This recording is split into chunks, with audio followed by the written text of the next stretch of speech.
What's going on? This is Ryan with Automatic Comics, and up next, we're going to talk about building a comic buying and selling business starting with just $300. Stay tuned.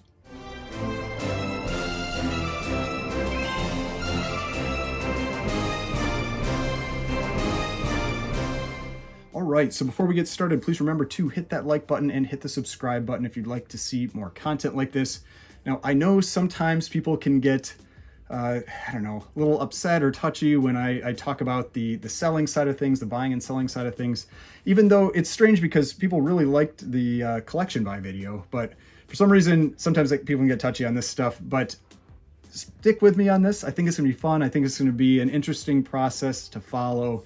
So what I did recently was I picked up that Bronze Age comic collection. If you haven't checked out that video, like I said, a lot of you have because it is one of my most viewed videos. So if you haven't checked out that video, go check it out.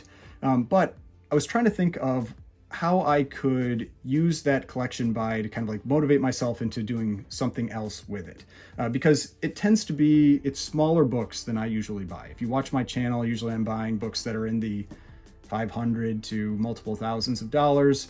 And that's what I like to buy and sell for my business. That's what I like to buy in terms of collection, for my own collection, the books that are on my keeper list, that kind of thing. But these books tend to be less expensive. And so I was looking for something to kind of like motivate me to actually get the books listed and move forward with that collection. So what I first thought about was maybe I could treat it like trying to turn it into some bigger book, like some Grail book, something like that. But I thought, based on a lot of questions that I get on this channel about buying and selling comics, I thought it would be interesting to treat it like this was a comic business that I was starting. I had $300 approximately to buy a collection or to buy some comics, and then what could I then turn that into over time? Since I often do get questions from people about, like how do I buy like some of these books up here? How do I buy those bigger books regularly? And it's because of my comic business. I'm selling books regularly, which then allows me to buy more books. Now, I'm not going to pretend like I started my business with just $300. I have definitely put more into it than that, but everybody has to start somewhere, and you get to choose what that starting point is. And in reality, it's probably better to start with a smaller amount so that when you're going through that initial learning phase, that you make less costly mistakes. Because I definitely made mistakes at the beginning when I was getting into buying and selling comics. Probably the biggest one was with grading. And so for me, it was learning to grade, because I would trust grades that people gave me too often. And what I learned was that most people overgrade their books when they're selling them. And so you really do need to learn to grade so that you can assess your own books, and so that then you can make that purchase and know what you're getting. The other safe thing you could do is just assume that the person is overgrading 1 to 2 full grades, and that will usually do pretty well for you. So what I'm going to end up doing, and I'm going to give some updates today as well based on some sales that I've already had with this collection, is I'm going to do regular updates that are going to include sales that I've made since the last video, any new purchases that I've made as part of this process.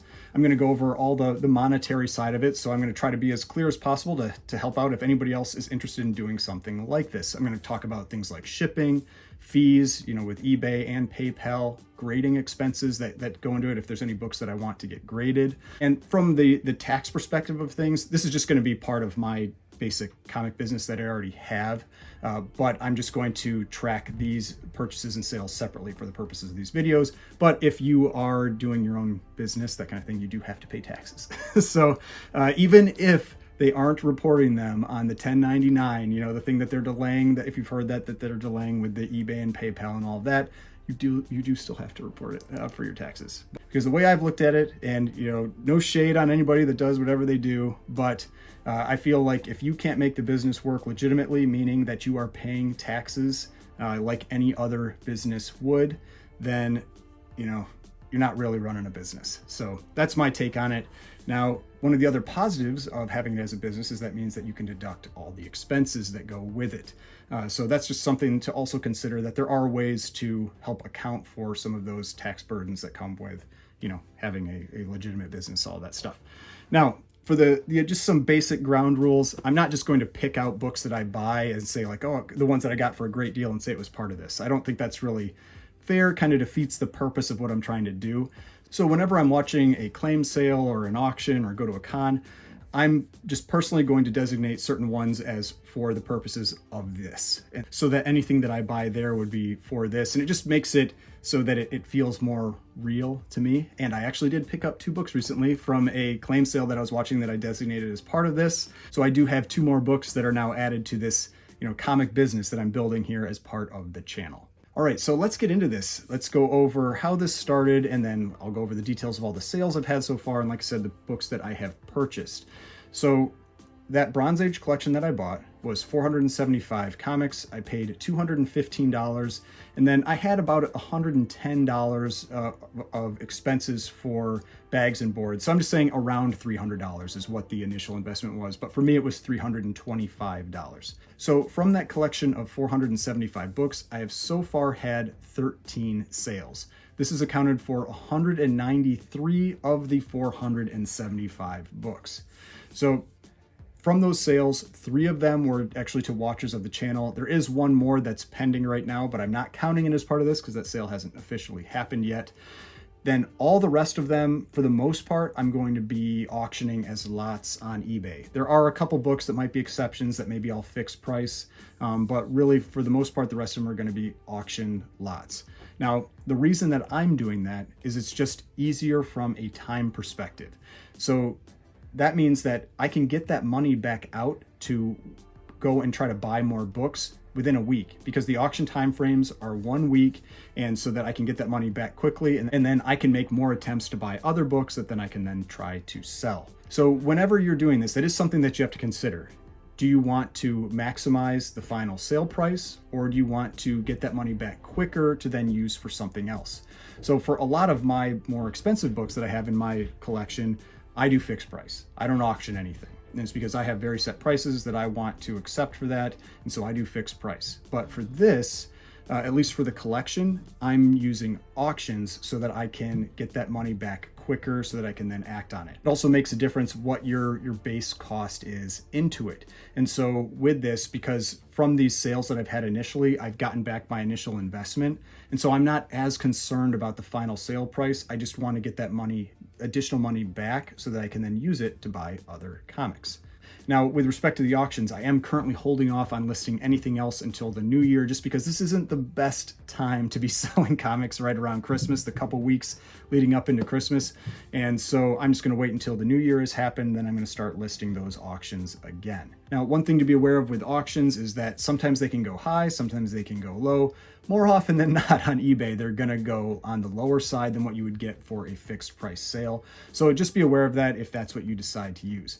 Now, what I'm going to do is I'm going to throw all the sales up on the screen that I've had so far. I've got a table with all the information on there about it, and I'm going to talk about those. And I'm not going to go over every sale, every past sale, every time I do a video, but I will talk about all the ones since the last video. So now you can see that that table up there. We've got the 13 sales that I've had. The top 3, the first 3 were ones that I'd had from people who watch the channel. The remainder of the sales were ones from eBay auctions.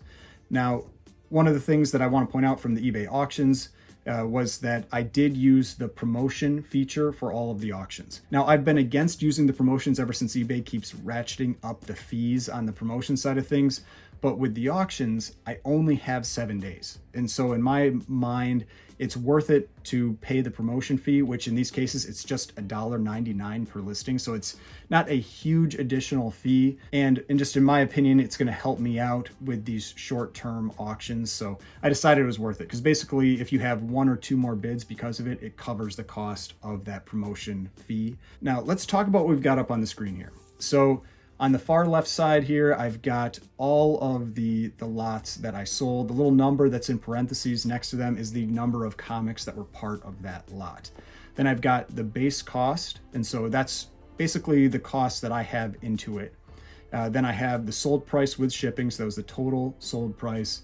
Then my cost for shipping, and then the fees that I had, those were either from eBay or from PayPal.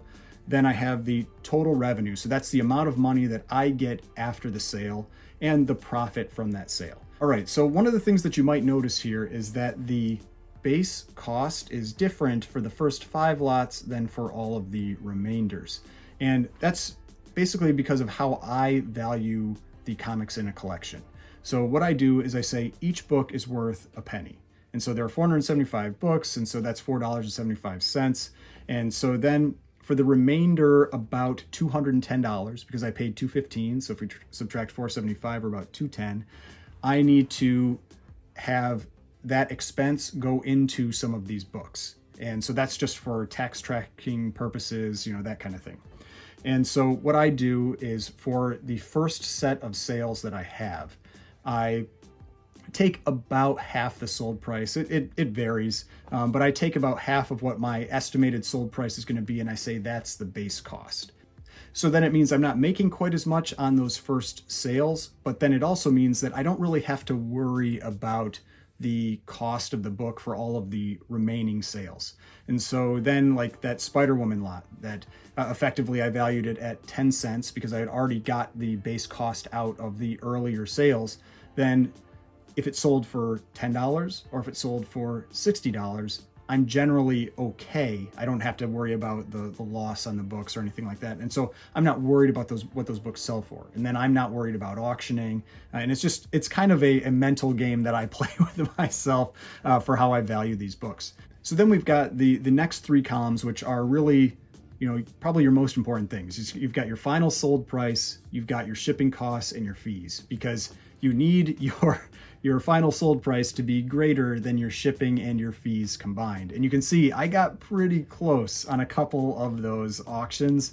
The Avengers lot, that was the 11 books that sold for $24.50, but then it had $13.72 in shipping and $5.64 in fees, and they made $5 on that one. And the Nova lot sold for $26.50, but $12.05 in shipping, $5.88 in fees, and they made $8.57. So if it had just gone a little bit lower, or if the shipping had been a little higher, I would have ended up losing money on those. But that's the thing. Sometimes you're going to do better, sometimes you're going to do worse. So for example, like the Master of Kung Fu and Marvel 2-in-1 lots, you can see those ones did pretty well. For a lot of 25 books, sold for $80, had shipping of $9.61, fees of $12.93, and I took home $58 with a profit of $47.99. So that one was, that's a pretty good sale. Same thing with the Marvel 2-in-1. Now the interesting thing you'll see with that one though is that the shipping costs were $24.07. So that's one of the things that you really do need to be aware of, is that you can't control where the person that buys the book is from. That was a case where the person was from California, which is all the way across the country from me. And so this is about the same size package and weight as that Master of Kung Fu lot, but it cost $15 more almost to have that shipped. And so you can see if that had been, say, that Defenders #1 lot, and it would have cost $16 more, I would have lost $5 just selling those books if the person that had bought them had been in California. But for those two Defenders lots, you can see with that price, those ended up, I was just lucky that I think the person that bought those ended up being in New York, and so it was pretty cheap shipping for me. But that has also made me think about, should I limit my lot sizes to about 12 books, since I can get 12 books into a Gemini, and the Geminis, I think one of those on there went to California, that was like $13.72, and that's just under my shipping costs. And so it's something I've considered. It's something that you might want to think about, just because depending on where you live in the country and how much it costs to ship to different places. Now let's look at the bottom row there, the totals. And so you can see the base cost right now is $108.57. Like I said, I paid $215 for these. So ultimately when this is done, the total there would be $215. Most of the remainder of that is from the pending Amazing Spider-Man lot sale. That will cover most of it, other than the single cent per book, sales. Now, then we've got the sold price, which you can see sold $740.53, but my revenue is just $496. So that's $245 about that gets taken out in shipping costs and fees. And so that's where you do really need to account for those types of expenses. Otherwise, it can really, get you at the end if you're not paying attention to that stuff. But that's why whenever you're buying a comic, buying a collection, any of that kind of thing, if your purpose is to sell it, you need to account for your fees when you're selling, and you need to account for your shipping. Now, then we've got the revenue, which I already talked about. So that's $496.26. And so you can see from that, with these 13 sales, my total cost was $325 for the collection and the bags and boards, and I'm already above that. So I'm ahead by about $170 there. And my profit from these sales is $387.69. I do have to back out the additional cost of the bags and boards, which again was about $110.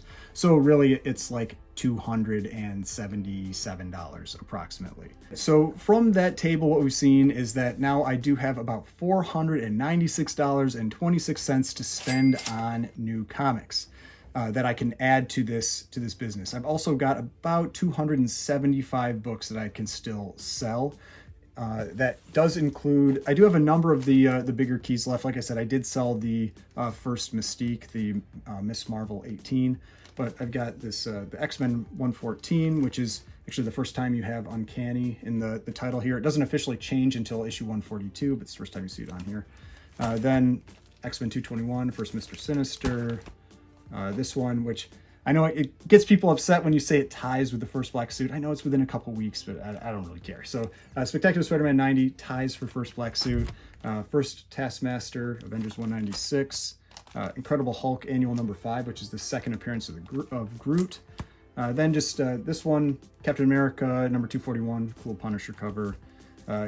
Astonishing Tales 13. This one, I hadn't caught this one when I was flipping through. So somebody commented on the channel, really appreciate it, that found this one. This is the first cover appearance of Man-Thing, which I didn't catch when I was flipping through the books. And then here's that Iron Man number 128 that I'm considering getting graded. This is the alcoholism cover with Iron Man on there, just one of these classic covers. So I have those books, and then I've got these boxes here still. And so the collection came in 2 boxes like this. They were not bagged and boarded. I did all of that, and I decided to just use the same boxes instead of buying new ones. I've just felt, since I was going to be trying to sell them relatively quickly, there's no point in buying new boxes. But I have one other box that's completely full, and then this box. So once I bagged and boarded everything, obviously it took up more space, and so they didn't all fit in the boxes. But now that I've sold off about 193 books, everything fits in the 2 boxes now.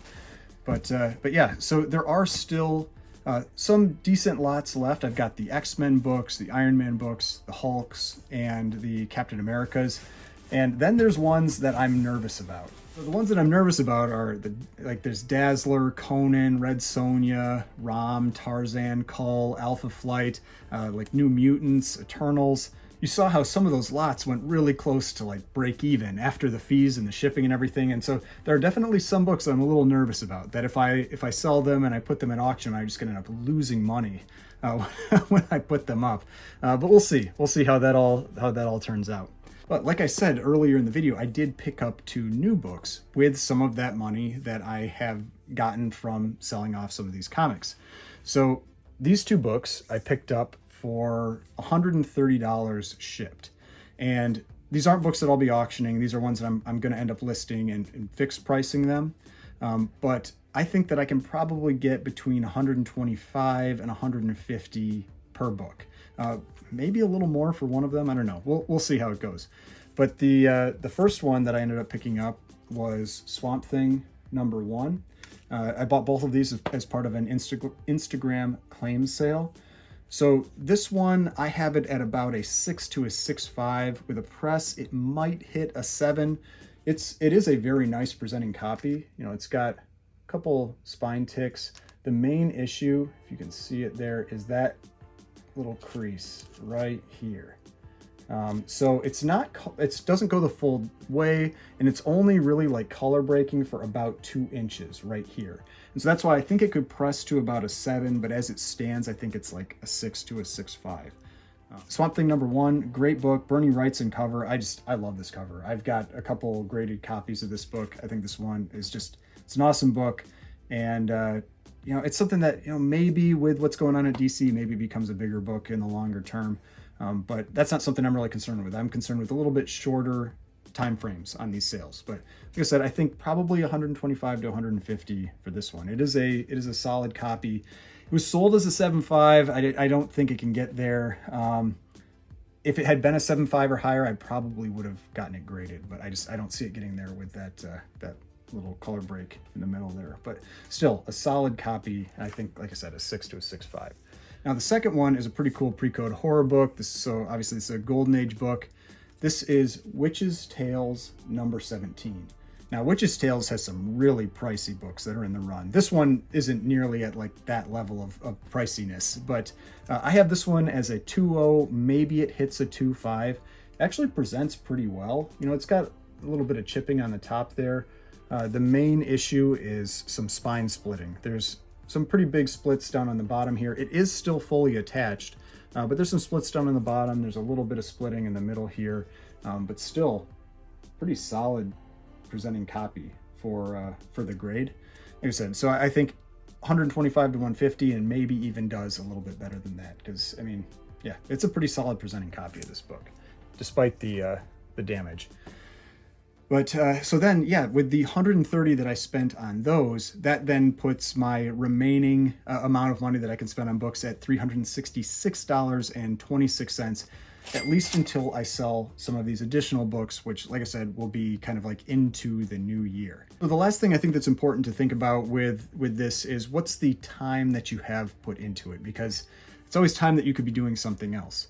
And so I haven't kept like a stopwatch on all the time that I've spent on this, but I'd estimate I put in at least 15 hours. And so I'd say about at least 15 hours so far. And that's from reviewing the books, bagging and boarding, listing books for sale, packaging, shipping, all that kind of thing. But then when you look at the current profit of about $277, that's about $19 an hour, which really isn't that bad, especially since a lot of the early heavy lifting, like the bagging and boarding and the initial review and everything, that's where a lot of time gets sunk into, is done.